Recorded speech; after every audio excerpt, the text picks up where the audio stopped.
నమస్తే welcome to LTV news ముందుగా headlines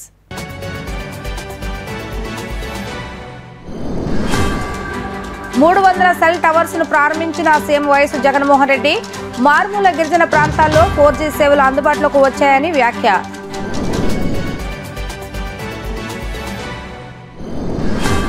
మంగళగిరిలోని ఎయిమ్స్ లో పర్యటించిన కేంద్ర ఆరోగ్య శాఖ సహాయ మంత్రి భారతి ప్రవీణ్ పవర్ 10 ఏళ్లు మోడీ పరిపాలనలో ప్రజలకు ఎన్నో సంక్షేమ పథకాలు అందించారని వ్యాఖ్య.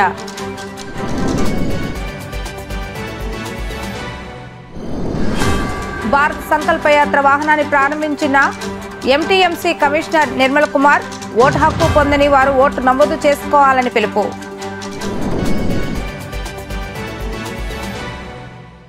మారుమూల గిరిజన ప్రాంతాల్లో 4G సేవలు అందుబాటులోకి వచ్చాయని ముఖ్యమంత్రి వైఎస్ జగన్మోహన్ రెడ్డి అన్నారు.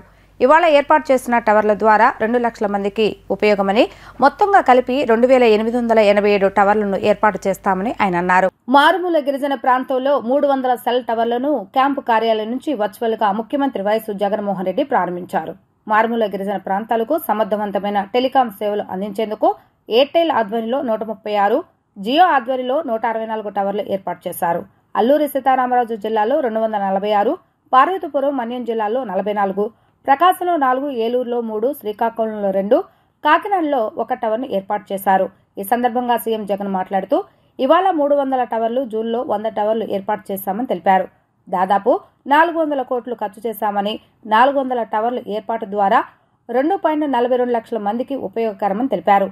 ఇవాళ ఏర్పాటు చేసిన టవర్ల ద్వారా 2 లక్షల మందికి ఉపయోగమని, మొత్తంగా కలిపి 2887 టవర్లు ఏర్పాటు చేశామని తెలిపారు. మొత్తంగా 3119 కోట్లు ఖర్చు చేశామని పేర్కొన్నారు. టవర్లకు అవసరమైన భూములను వెంటనే అప్పగించడం జరుగుతుందని ఆయన అన్నారు. 5549 గ్రామాలకు పూర్తి మొబైల్ టెలికాం సేవలు అందుతాయని, అత్యంత మారుమూల ప్రాంతాలకు నెట్వర్క్ పరిధులకు వస్తాయని తెలిపారు. సమాచార సంబంధాలు బాగా మెరుగుపడతాయని, ఈ ప్రాంతాలకు పథకాలు అమలు మరింత సులభతరం అవుతాయని పేర్కొన్నారు. వేగంగా, పారదర్శకంగా పనులు ముందుకు సాగుతాయి. గ్రామ సచివాలయాలు, ఆర్బీకేలు, village clinics, English medium schools ఇవన్నీ కూడా గ్రామ రూపురేఖలను మారుస్తాయి. ఈ ప్రాంతంలో టెలికాం సేవలు కారణంగా ఇవి మరింత బలోపేతంగా నడుస్తాయని సీఎం తెలిపారు. ఇంతకు ముందు జూన్ మాసంలో 100 టవర్లు ఇదే మాదిరిగానే ఇనాగ్రేట్ చేయడం జరిగింది. ఈరోజు మరో 400 టవర్లు ఈరోజు మరీ ముఖ్యంగా అల్లూరి సీతారామరాజు జిల్లా, మన్యం జిల్లా ఇటువంటి గిరిజన గ్రామాలకు ఎక్కడైతే కనెక్టివిటీ పూర్తిగా లేని పరిస్థితి ఎక్కడైతే ఉందో, ఫోన్లలో మాట్లాడాలి అంటే కూడా పరిస్థితులు అనుకూలించని, వాతావరణం అనుకూలించని పరిస్థితులు ఎక్కడైతే ఉన్నాయో, సంక్షేమ పథకాలు ట్రాన్స్పరెంట్గా ఆ సంక్షేమ పథకాలన్నీ కూడా ప్రతి ఇంట్లో కూడా అందాలి అని తాపత్రయంతో అడుగులు వేగంగా కూడా వేస్తూ ఉన్నాం. 400 కోట్ల రూపాయలతో దగ్గర ఇన్వెస్ట్మెంట్తో పెట్టుబడి పెడుతూ ఈరోజు ఈ 400 టవర్లతో దాదాపుగా 2 లక్షల మంది జనాభాకు ఈ టవర్లు ఉపయోగపడే పరిస్థితి వస్తుంది. ఇప్పుడు చేస్తూ ఉన్న గ్రామాలు దాదాపుగా మరో 944 గ్రామాల హ్యాబిటేషన్స్ దీని ద్వారా కనెక్ట్ కూడా అవుతూ ఉన్నాయి. ఇంకా మరో 2400 టవర్లను కూడా రాబోయే నెలల్లో వేగంగా తీసుకొని వచ్చే కార్యక్రమం కూడా జరుగుతూ ఉంది. దాదాపుగా 5459 గ్రామాలు హ్యాబిటేషన్స్ ఏదైతే చిన్న చిన్న గ్రామాలు ఎక్కడెక్కడైతే ఉన్నాయో, ఈ కనెక్టివిటీ లేని గ్రామాలు ఏదైతే ఉన్నాయో ఆ గ్రామాలన్నింటినీ కూడా కనెక్టివిటీలోకి తీసుకొచ్చే ఒక బృహత్తర ప్రణాళికలో దాదాపుగా 3119 కోట్ల రూపాయలతో ఈ కార్యక్రమానికి కార్యాచరణ చేయడం జరిగింది. ఈ కార్యక్రమంలో సఫలీకృతం చేసేందుకు కేంద్ర ప్రభుత్వంతో మాట్లాడడము, కేంద్ర ప్రభుత్వాన్ని ఒప్పించడము, కేంద్ర ప్రభుత్వంని కూడా దీంట్లో భాగస్వామ్యం చేస్తూ అడుగులు వేగంగా కూడా వేయగలిగాం. దీనికి సంబంధించి ఇప్పటికే భూములన్నీ కూడా ఏదైతే ల్యాండ్ ఏదైతే కేటాయించాల్సి ఉందో ఆ భూములన్నీ కూడా ఈ 2900 దగ్గర లొకేషన్స్లో ల్యాండ్ ఇచ్చేయడం జరిగింది. ఎటువంటి ఇబ్బంది లేకోకుండా వాళ్ళకు ఆ అనుమతులు ఇవ్వడమే కాకుండా ఆ పరిస్థితులు కూడా క్రియేట్ చేయడం జరిగింది. కరెంట్ కనెక్షన్ కూడా వీళ్లకు ఆ టవర్లు ఎస్టాబ్లిష్ చేయడానికి ఇవ్వడం కూడా జరిగింది. సో రాష్ట్ర ప్రభుత్వం తరపు నుంచి చేయాల్సినవన్నీ కూడా వేగంగా చేయాల్సిన స్పీడ్ కన్నా ఇంకా రెట్టించిన స్పీడ్లో చేయడం జరిగింది. టవర్ల కన్స్ట్రక్షన్ కార్యక్రమం కూడా ఇప్పటికే మొదలైంది. ఇక్కడ టవర్లు రావడం వల్ల గ్రామీణ ప్రాంతంలో ఎక్కడైతే కనెక్టివిటీ లేకుండా ఉన్న పరిస్థితులు ఎక్కడైతే ఉన్నాయో ఆ ప్రాంతాలన్నింటినీ కూడా సమాజంతో కనెక్ట్ చేయడం ఒక ఆస్పెక్ట్ అవుతుంది. టీవీ పనిచేయడం మొదలు పెడుతుంది, ఫోన్లు పనిచేయడం మొదలు పెడతాయి. పథకాలన్నీ మనం ఏదైతే ఇస్తా ఉన్నామో ఆ పథకాలన్నిటికీ కూడా వెంటనే ఆన్లైన్లో వాటిని నమోదు కార్యక్రమం అనేది కూడా వేగవంతంగా జరుగుతుంది. వాళ్ళకు డబ్బులు ట్రాన్స్ఫర్ అయ్యే కార్యక్రమం కూడా అంతే వేగవంతంగా జరుగుతుంది. దాన్ని చూసుకునే కార్యక్రమం కూడా వాళ్ళకు కూడా కనిపిస్తుంది. ఇవన్నీ కూడా వేగవంతంగాను, ఎఫెక్టివ్గాను, ట్రాన్స్పరెంట్గాను, పారదర్శకంగాను ఇవన్నీ జరిగే దానికోసం ఈ కనెక్టివిటీ అనేది చాలా అవసరంగా భావించి ప్రభుత్వం అడుగులు వేగంగా వేస్తూ ఉంది. స్వతంత్రం వచ్చిన తర్వాత ఎందరో ప్రధానమంత్రులు పరిపాలించిన తీరుకి 10 ఏళ్ల ప్రధానమంత్రి నరేంద్ర మోడీ పరిపాలనకు చాలా మార్పు ఉందని ఆరోగ్య శాఖ కేంద్ర సహాయ మంత్రి భారతి ప్రవీణ్ పవార్ అన్నారు. 10 ఏళ్ల మోడీ పరిపాలనలో ప్రజలకు ఎన్నో సంక్షేమ పథకాలు అందించి ప్రతి ఒక్కరి గుండెల్లో స్థానాన్ని సంపాదించుకున్నారని ఆమె తెలిపారు. జాతీయ ఓటర్ల దినోత్సవం సందర్భంగా కొత్త ఓటర్లతో కలిసి ఎన్నికల ఓటు ప్రాధాన్యతను కేంద్ర సహాయ మంత్రి భారతి తెలియజేశారు. మంగళగిరిలోని ఎయిమ్స్ లో ఆమె పర్యటించారు. ఈ సందర్భంగా ఆమె మాట్లాడుతూ జాతీయ ఓటర్ల దినోత్సవం సందర్భంగా కొత్త ఓటర్లకు ఓటు యొక్క ప్రాధాన్యతను వివరించారు. కరోనా సమయంలో ప్రపంచం మొత్తం భయపడుతున్న భారతదేశంలో కరోనా వ్యాక్సిన్ తయారు చేసి ప్రతి ఒక్కరికి వ్యాక్సిన్ అందే విధంగా నరేంద్ర మోడీ కృషి చేశారని ఆమె అన్నారు. గత ప్రభుత్వ పరిపాలనలో కేవలం 3 ఎయిమ్స్ హాస్పిటల్స్ మాత్రమే ఉన్నాయని, 10 ఏళ్లలో మోడీ పరిపాలనలో 30కి పైగా హాస్పిటల్స్ కట్టించిన ఘనత మోడీ ప్రభుత్వానిదని ఆమె అన్నారు. నిరుపేదలు ఒక చదువుకు పరిమితమైతే సంపన్నుల పిల్లలు వేరే చదువులు చదువుతున్నారని ముఖ్యమంత్రి వైఎస్ జగన్మోహన్ రెడ్డి అన్నారు. నిరుపేద పిల్లలు కేవలం ప్రభుత్వ పాఠశాలల్లోనే చదవటం, అది కూడా కేవలం తెలుగు మీడియంలోనే చదవటం, మరోవైపు ధనికులైన పిల్లలు ప్రైవేటు స్కూల్లో ఇంగ్లీష్ మీడియంలోనే చదవటం సరికాదని పేర్కొన్నారు. నిరుపేదలు ధనికుల మధ్య కొనసాగుతున్న ఈ తేడా తొలగాల్సి ఉందని ఆయన స్పష్టం చేశారు. తిరుపతిలో ఇండియా టుడే ఎడ్యుకేషనల్ సమిట్ 2వ రోజు కార్యక్రమంలో భాగంగా సీఎం వైఎస్ జగన్మోహన్ రెడ్డి పాల్గొన్నారు. ఈ సందర్భంగా ఆయన మాట్లాడుతూ ధనికుల మాదిరిగా నిరుపేద పిల్లలు కూడా చదవవలసి ఉందని, వారికి ఆ విధంగా విద్యను అందించవలసి ఉందన్నారు. ఈ 56 నెలల పాలనలో నా వంతుగా నేను సాయశక్తుల చిత్తశుద్ధితో పనిచేశాను. దాన్ని ఆత్మవిశ్వాసంతో చెప్పగలను. కొన్ని కోట్ల మంది ప్రజల హృదయాలను తాకాను. అది నాకెంత తృప్తినిస్తుందన్నారు. తిరిగి తాము అధికారంలోకి రావటం ఖాయమని, తమ వల్ల మేలు జరిగిందని భావిస్తేనే ఓటు వేయమని ధైర్యంగా అడుగుతున్నానని ఆయన అన్నారు. కాంగ్రెస్ ఆంధ్రప్రదేశ్లో చెత్త రాజకీయం చేస్తుందని మండిపడ్డారు. గతంలోనూ మా బాబాయ్ను మంత్రిగా చేసి మాకు వ్యతిరేకంగా పోటీ చేయించారు. మరోసారి మా సోదరిని ప్రయోగించిందని దేవుడు వీరికి గుణపాఠం చెప్తాడని పేర్కొన్నారు. విద్య మాత్రమే కాదు, నాణ్యమైన విద్య అనేది ప్రతి ఒక్కరి హక్కు కావాలని ఆయన అన్నారు. One of the charges made against Indian politicians in general and Indian governments in general is we don't invest enough in education. In fact, education and health, which really are critical to building a better society. So is this a shift that you're trying to make in the way you see governance when you say that you want to put Andhra Pradesh on the map when it comes to education by bringing in new technologies, by trying to bridge the divide between rural and urban students, between government schools and private schools? Is this something close to your heart, or do you believe every politician now needs to look at education as their number one priority sector?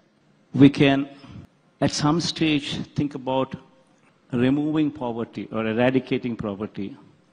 The only way, I strongly believe, is by quality education. What is the point in bringing up an education system where the poor get to study something else, where the rich study something else, where the poor get to study only Telugu medium, where the government schools only teach Telugu medium, whereas the aspiration and whereas the rich who can afford get to be educated in English medium. So if that were to be the divide between the rich and the poor, would never be wiped out. It would continue.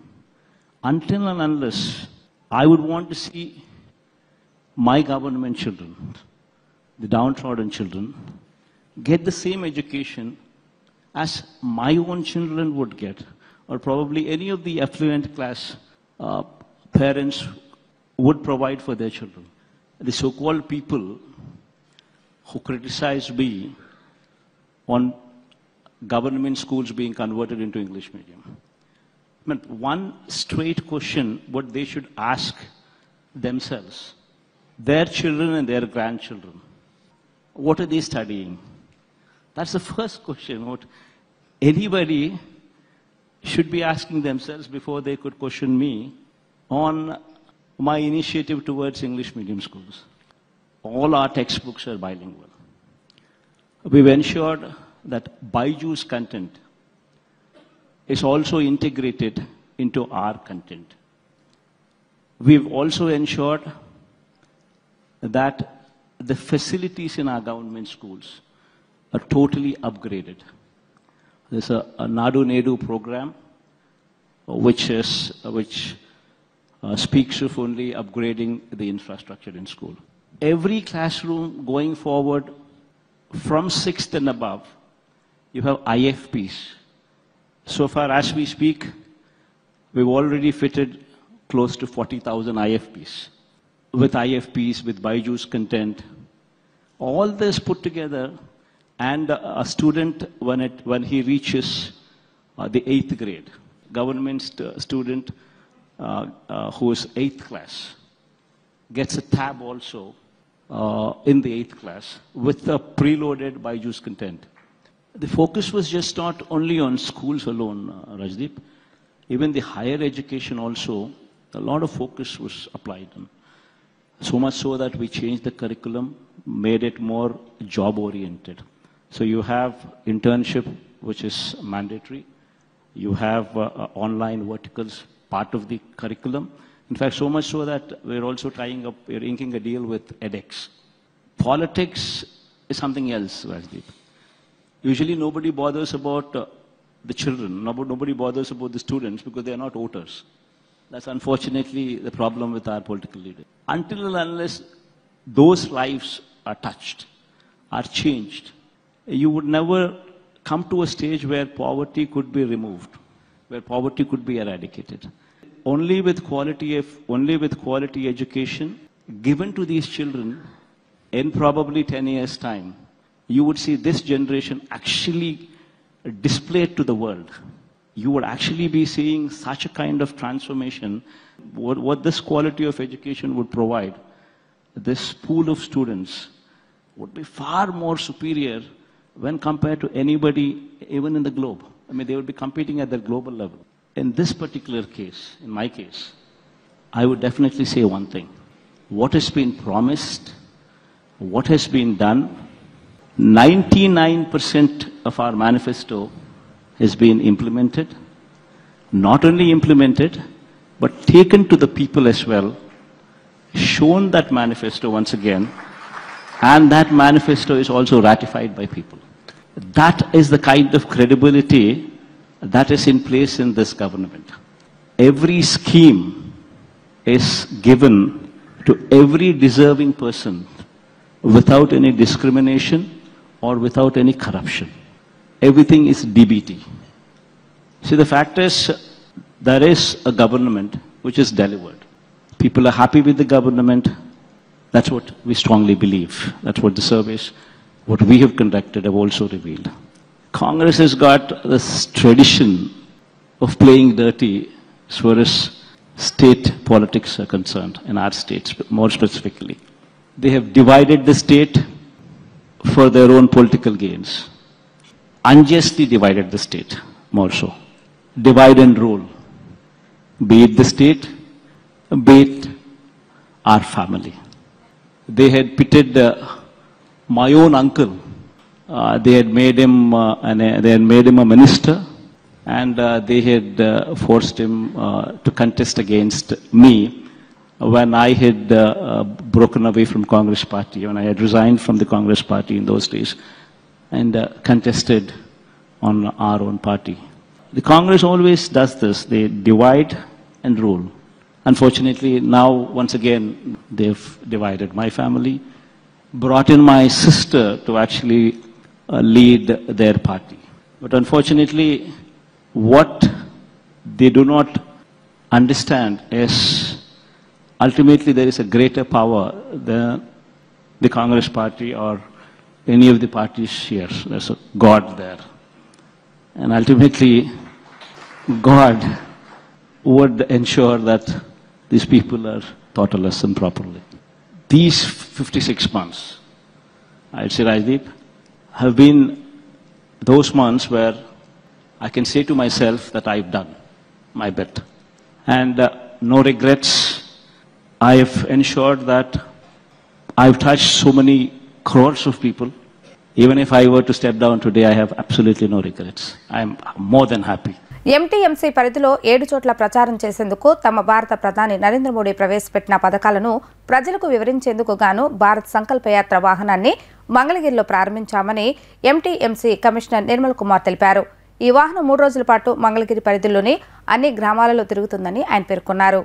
మంగళగిరిలోని municipal కార్యాలయం ఎదురుగా ఏర్పాటు చేసిన శిబిరంలో commissioner Nirmal Kumar భారత సంకల్పయాత్ర వాహనాన్ని ప్రారంభించారు. ఈ సందర్భంగా ఆయన మాట్లాడుతూ భారత ప్రధాని నరేంద్ర మోడీ ప్రవేశపెట్టిన పథకాలను వివరించేందుకు వికసిత్ భారత్ సంకల్పయాత్ర వాహనాన్ని 3 రోజులు ఎంటీఎంసీ పరిధిలో ప్రచారం చేయడం జరుగుతుందని తెలియజేశారు.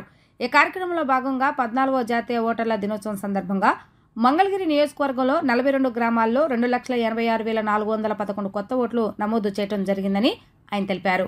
ఓటు హక్కు పొందని వారు ఓటర్ దినోత్సవం సందర్భంగా తిరిగి ఓటు నమోదు చేసుకోవచ్చని తెలిపారు.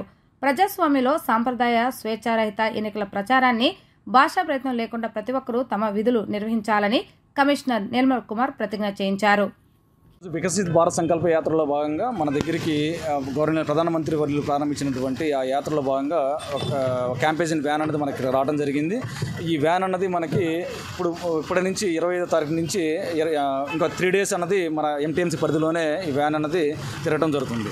మనం పూర్తిగా ఎంటీఎంసీ పరిధిలో మొత్తం 7 ప్లేసెస్ని మనం సెలెక్ట్ చేసుకోవడం జరిగింది. ఆ 7 ప్లేసెస్లో కూడా మనం ఇదే విధంగా ఈరోజు ఏ విధమైన కార్యక్రమాలు జరుగుతున్నాయో ఇదే విధంగా ఈ కార్యక్రమాలన్నీ నడుపుకుంటాము. ఈ వికసిత్ భారత్ సంకల్ప యాత్రలో మొదటి రోజుల్లో సందర్భంగా ఎంటీఎంసీ పరిధిలో మనం ఈ ప్రధానమంత్రి వారు ఇచ్చినటువంటి స్కీమ్స్ సంబంధించిన క్యాలెండర్స్ కానీ ఆ క్యాంపెయిన్ సంబంధించిన వీడియోస్ కానీ ఇక్కడ ఆవిష్కరించుకోవడం జరుగుతుంది. ఈ ఓటర్స్ డేలో భాగంగా మనము మన ఎంటీఎంసీ పరిధిలో ఉన్న 3 నియోజకవర్గాల్లో మంగళగిరి, తాడేపల్లి, దుగ్గిరాల్లో కలిపి 42 గ్రామాల్లో కలిపి 2,86,411 మంది ఓటర్లుగా నమోదు అవడం జరిగింది. వాళ్ళ పురుషులుగా చూసుకుంటే కనుక 1,37,944, మహిళలుగా చూస్తే కనుక 1,48,448 మంది చేర్చడం జరిగింది. ఈ ఓటర్స్ డేలో ముఖ్యంగా మనం అందరికీ మన ఎంటీఎంసీ పరిధిలో ఉన్న ప్రజలందరికీ మనం చెప్పదలసింది ఏంటంటే ఎవరైతే ఇంకా కొత్త ఓటర్స్ ఎవరైతే ఉన్నారో ఇంకా చేరకుండా ఉన్నారో వాళ్ళందరూ కూడా ఫామ్ 6 ద్వారా మళ్ళీ దీంట్లో చేరే అవకాశం ఉంది. ఇమీడియట్గా వాళ్ళందరూ కూడా రావచ్చు. అదేవిధంగా సవరణలు కానీ ఇంకేదైనా ఉంటే కనుక ఆ సవరణలకు సంబంధించిన కూడా మీరందరూ కూడా అప్రోచ్ అవ్వచ్చు. మంగళగిరి నగరంలోని వేములపల్లి శ్రీకృష్ణ భవన్ ఆంధ్రప్రదేశ్ చేనేత కార్మిక సంఘం రాష్ట్ర కార్యాలయంలో జరిగిన విలేకరుల సమావేశంలో ఆంధ్రప్రదేశ్ చేనేత కార్మిక సంఘం రాష్ట్ర ప్రధాన కార్యదర్శి పిల్లలమర్రి నాగేశ్వరరావు మాట్లాడుతూ మంగళగిరి నగరంలోని శ్రీ మార్కండేయ పద్మశాలి కళ్యాణ మండపంలో 2 రోజుల పాటు జరిగిన చేనేత 13వ రాష్ట్ర మహాసభను విజయవంతంగా జరిపించుటకు సహకరించిన మీడియా మిత్రులకు, చేనేత కార్మిక సంఘం కార్మికులకు, నాయకులకు, సిపిఐ పార్టీ నాయకులకు, కార్యకర్తలకు కృతజ్ఞతలు తెలియజేసిన వారిలో ఆంధ్రప్రదేశ్ చేనేత కార్మిక సంఘం రాష్ట్ర ప్రధాన కార్యదర్శి పిల్లలమర్రి నాగేశ్వరరావు, ఆంధ్రప్రదేశ్ చేనేత కార్మిక సంఘం జిల్లా అధ్యక్ష కార్యదర్శులు గజవెల్లి వెంకటకృష్ణ, బత్తూరి మోహన్ రావు, మంగళగిరి మున్సిపల్ మాజీ vice chairman Nandam Brahmeswararao, AITUC జిల్లా కార్యదర్శి అన్నవరపు ప్రభాకర్, ఆంధ్రప్రదేశ్ చేనేత కార్మిక సంఘం నియోజకవర్గ ప్రధాన కార్యదర్శి దొడ్డి ఈశ్వరరావు, జిల్లా ఉపాధ్యక్షులు గొల్లి వెంకటేశ్వరరావు, జిల్లా కమిటీ సభ్యులు బండి నాగేంద్రరావు, చేనేత నాయకులు శివప్రసాద్ పాల్గొన్నారు. ఆంధ్రప్రదేశ్ చేనేత కార్మిక సంఘం రాష్ట్ర 13వ మహాసభలో ఏదైతే 20-21వ తేదీ అనుకున్నామో ఈ మహాసభ ముగింపు వరకు కూడా print media, electronic media, social media మిత్రులందరూ కూడా తమ వంతు బాధ్యతగా తమది ఈ కార్యక్రమం అనుకొని కీలకంగా మహాసభ జరపటంలోనూ ప్రత్యక్షంగా పరోక్షంగా ప్రధానంగా మీడియా మిత్రులు కృషికి మీ అందరికీ కూడా ధన్యవాదాలు తెలియజేస్తూ ఉంది ఆంధ్రప్రదేశ్ చేనేత కార్మిక సంఘం. చేనేత కార్మికులకు, మాస్టర్ వీవర్స్ అసోసియేషన్ వారికి, వస్త్ర విక్రయదారులకు అందరికీ కూడా ఈ మహాసభ దిగ్విజయంలో పాల్పంచుకున్న తోటి స్నేహితులకు, నాయకులకు, ఆహ్వాన సంఘం బాధ్యులకు కూడా ఈ సందర్భంగా అందరికీ ధన్యవాదాలు తెలియజేస్తూ ఉన్నాం. మంగళగిరిలో చేనేత పరిశ్రమ బాగా ఉండేది ఒకప్పుడు, ఇప్పుడు జరుగుతూ ఉంది. మిగతా ప్రాంతాల రాష్ట్ర వ్యాప్తంగా కూడా చేనేత పరిశ్రమ గడ్డు పరిస్థితులు ఎదుర్కొన్న తరుణంలో ఈ మహాసభ జరగడం చాలా అవసరం. ఈ మహాసభ సందర్భంగా సహకరించిన మిత్రులకు, శ్రేయోభిలాషులకు, మంగళగిరి చేనేత వస్త్ర ఉత్పత్తిదారులకు, మాస్ వేవర్స్ అసోసియేషన్ వారికి, తరువాత ఈ కార్యక్రమం విజయవంతం అవడానికి సహకరించిన మిత్రులందరికీ ఈ సందర్భంగా ధన్యవాదాలు తెలియజేస్తున్నాను. రాష్ట్రంలోని రాజకీయ పార్టీలు బీజేపీతో కుమ్మక్కు అయి రాజకీయాలు చేస్తున్నాయని పీసీసీ అధ్యక్షురాలు షర్మిల ఆరోపించారు. ప్రతిపక్ష నేతగా ఉన్నప్పుడు ప్రత్యేక హోదాపై పోరాటాలు చేసిన జగన్ అధికారంలోకి వచ్చిన తర్వాత రాష్ట్ర ప్రయోజనాలను బీజేపీకి తాకట్టు పెట్టారని విమర్శించారు. అనకాపల్లిలో కాంగ్రెస్ కార్యకర్తల సమావేశాన్ని ఆ పార్టీ నిర్వహించగా ఆ సమావేశంలో ఏపీసీసీ అధ్యక్షురాలు వైఎస్ షర్మిల పాల్గొన్నారు. ఈ సమావేశంలో పాల్గొన్న ఆమె మరోసారి జగన్పై విమర్శలు గుప్పించారు.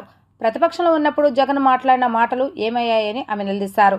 రాష్ట్రంలోని రాజకీయ పార్టీలు కేంద్రంలో అధికారంలో ఉన్న బీజేపీతో పొత్తులు పెట్టుకుంటున్నాయని ఆమె ఆరోపించారు. ప్రత్యేక హోదాపై ప్రతిపక్ష నేతగా ఉన్నప్పుడు జగన్ గట్టిగా మాట్లాడారని, అధికారంలోకి వచ్చిన తర్వాత ప్రత్యేక హోదాపై పోరాడటం లేదని ఎద్దేవా చేశారు. వైఎస్ఆర్సీపీ ప్రభుత్వం విశాఖకు ఏం చేసిందని ఆమె నిలదీశారు. కనీసం రైల్వే జోన్ ఇవ్వలేదని మండిపడ్డారు. ప్రతిపక్షంలో ఉన్నప్పుడు మూకుమ్మడిగా రాజీనామాలు చేద్దామని, అప్పుడు బీజేపీ ఎలా ప్రత్యేక హోదా ఇవ్వదో చూద్దామన్న జగన్ అన్నారని షర్మిల గుర్తు చేశారు. రాష్ట్రంలోని మంత్రి స్థానాలు తనకిస్తే కేంద్రం మెడలు వంచుతానన్నారని, ఒక్కసారైనా బీజేపీ ప్రత్యేక హోదాపై ముఖ్యమంత్రి జగన్ ప్రశ్నించారని ఆమె నిలదీశారు. కాంగ్రెస్ పార్టీ ఉన్నంత వరకు విశాఖ స్టీల్ ప్లాంట్ ని ప్రైవేటైజ్ చేయడానికి మేము కూడా చెప్తాం. పక్కనే జింక్ ఫ్యాక్టరీ ఉంది, దాన్ని తీసుకెళ్లి వేదాంతానికి ఇచ్చారు, ప్రైవేటైజ్ చేశారు, వేదాంతానికి ఇచ్చారు. ఇప్పుడు జింక్ ప్లాంట్ లో అసలు ఉపాధి లేదు, ఇప్పుడు వేదాంతానికి ఇచ్చారు, వాళ్ళు రియల్ ఎస్టేట్ చేస్తారు. అదే జరగబోతుంది ఇది కూడా. దీన్ని ప్రైవేటైజ్ చేస్తే ఈ 30,000 కుటుంబాలు రోడ్డున పడతాయి. అసలు దీని కెపాసిటీ 20 మిలియన్ టన్నులు, అంటే డైరెక్ట్ గానే 1,00,000 కుటుంబాలకు ఎంప్లాయ్మెంట్ ఇచ్చే ప్రాజెక్ట్. అలాంటప్పుడు దీని మీద ప్రభుత్వాలు ఎంత శ్రద్ధ పెట్టాలి? అవి పెట్టకపోగా ప్రైవేటైజ్ చేస్తున్నారు అంటే దుర్మార్గం కాకపోతే ఇంకా ఏమనాలి? అందుకే చెప్తున్నా, ఇది ప్రైవేటైజ్ కావడానికి వీల్లేదు. కాంగ్రెస్ పార్టీ దీనికి ఒప్పుకోదు. నేనే కాదు, రాహుల్ గాంధీ గారిని కూడా తీసుకొస్తాను. రాహుల్ గాంధీ గారి చేత కూడా ఇది ప్రైవేటైజ్ కావడానికి వీల్లేదు, మేము ఒప్పుకోము అని రాహుల్ గాంధీ గారి చేత కూడా మీకు మాటిస్తామని చెప్తున్నా. మేనిఫెస్టోలో కూడా, రాబోయే ఎన్నికల మేనిఫెస్టోలో కూడా కాంగ్రెస్ పార్టీ ఈ అంశాన్ని చేర్చబోతుంది. ఈ ప్రాజెక్టు నిలబడడానికి దీనికి కావాల్సిన మైనింగ్, అయనోర్ను కూడా ఏర్పాటు చేయడానికి Congress party. CM Jagan why not 175 వెనుక దొంగ ఓట్ల ద్వారా లబ్ధి పొందాలనే కుట్ర దాగి ఉందని బీజేపీ రాష్ట్ర అధ్యక్షురాలు పురంధేశ్వరి ఆరోపించారు. ఓటర్ల జాబితాలో వైసీపీ ఎన్నో అక్రమాలకు పాల్పడుతుందన్నారు. ఒక తిరుపతి ఉప ఎన్నికల్లోనే 35,000 దొంగ ఓట్లు వేయించారని మండిపడ్డారు. ప్రజలను భయభ్రాంతులకు గురిచేసి ఎన్నికల్లో గెలవాలని చూస్తున్నారని ఆయన ఆగ్రహం వ్యక్తం చేశారు. బీజేపీ రాష్ట్ర కార్యాలయంలో గావ్ చల్ అభియాన్ను బీజేపీ రాష్ట్ర అధ్యక్షురాలు పురంధేశ్వరి ప్రారంభించారు. ఈ సందర్భంగా ఆమె మాట్లాడుతూ, జిల్లాల అభివృద్ధికి కేంద్ర ప్రభుత్వం కోట్లు మంజూరు చేస్తుందన్నారు. కేంద్రం సహకారం లేకుండా రాష్ట్రం చేసిందొక్కటి లేదని విమర్శించారు. ఎన్నికల్లో పొత్తుల విషయం తమ అగ్ర నాయకత్వం ఆలోచిస్తుందని తెలిపారు. ఒక తిరుపతి ఉప ఎన్నికల్లోనే 35,000 దొంగ ఓట్లు వేయించారని మండిపడ్డారు. ప్రజలను భయభ్రాంతులకు గురిచేసి ఎన్నికల్లో గెలవాలని చూస్తున్నారని ఆయన ఆగ్రహం వ్యక్తం చేశారు.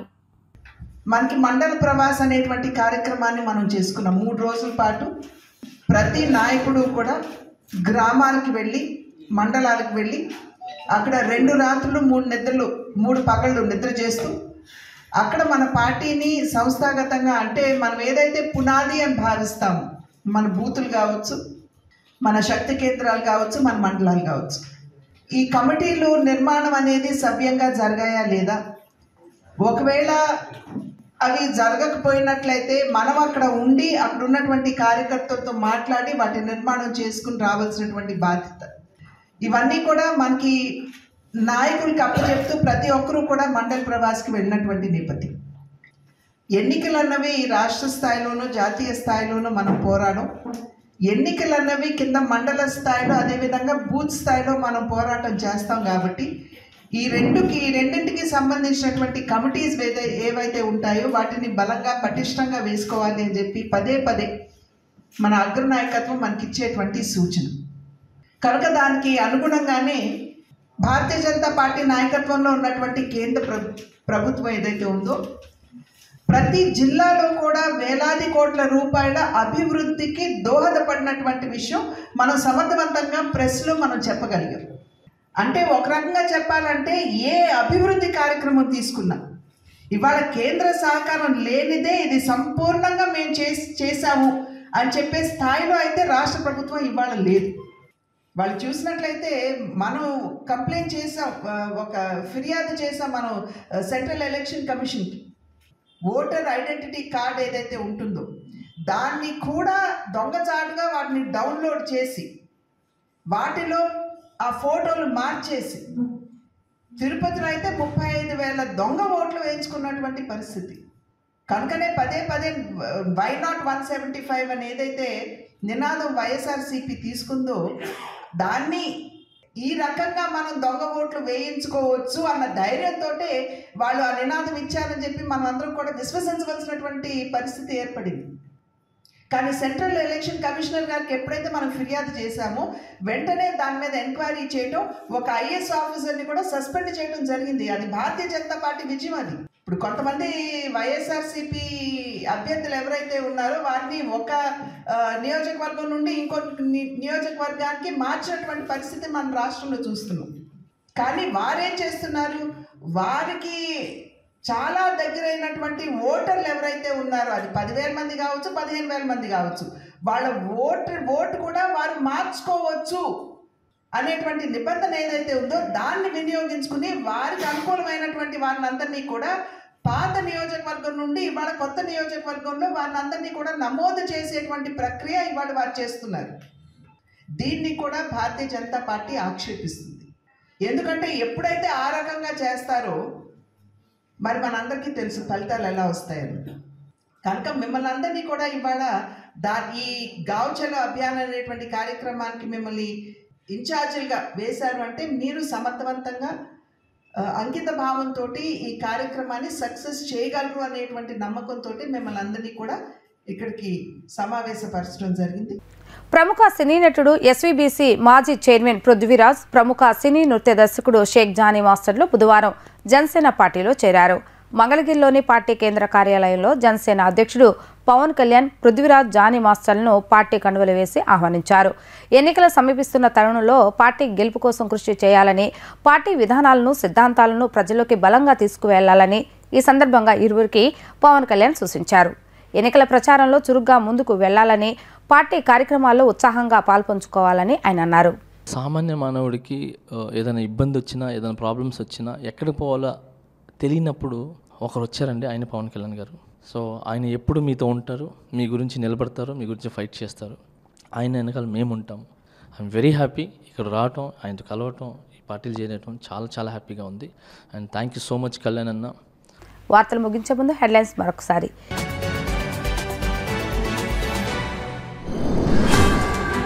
300 సెల్ టవర్స్ను ప్రారంభించిన సీఎం వైఎస్ జగన్మోహన్ రెడ్డి. మారుమూల గిరిజన ప్రాంతాల్లో 4G సేవలు అందుబాటులోకి వచ్చాయని వ్యాఖ్య.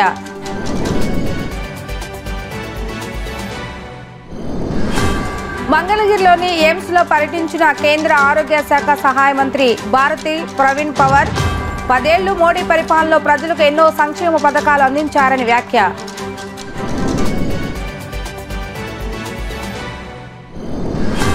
భారత్ సంకల్ప యాత్ర వాహనాన్ని ప్రారంభించిన ఎంటీఎంసీ కమిషనర్ నిర్మల్ కుమార్.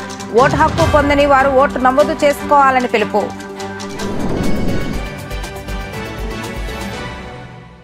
ఇవి ఈరోజు వార్తా విశేషాలు. తిరిగి ప్రసారమే వార్తలు మళ్ళీ కలుద్దాం. అంతవరకు సెలవు. నమస్కారం.